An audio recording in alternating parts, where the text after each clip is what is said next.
चलतु देखा आज मो आई बनाऊँगी बड़ ओषा को। एठी मो सान आई बसिकी चुली लगौले। चुली लगे सारापर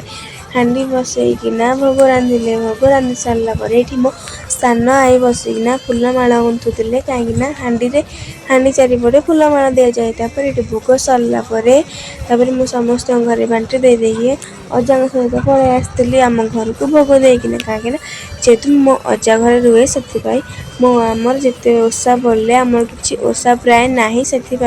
मो अजा मोर प्राय आसु आम घर को भोग नहीं जिते बड़े जो ओषा भी पड़े ये मो घरे पहुँची टी नदी आड़े बुलिया पलि आसती आपण मैंने देखिपे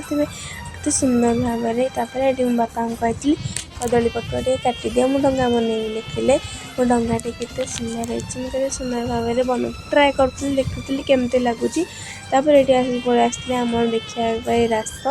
रातिर आमर भजन कीर्तन होता भजन कीर्तन सरलापर आमर भजन कीर्तन करते राधाकृष्ण पाखे ये आमर दीप उठा महादीप आपण मान गाँव दीप उठे निश्चिंत कमेंट्रे जनइबे आ कौ गाँव में रास हुए मत कमेंट्रे जनइबे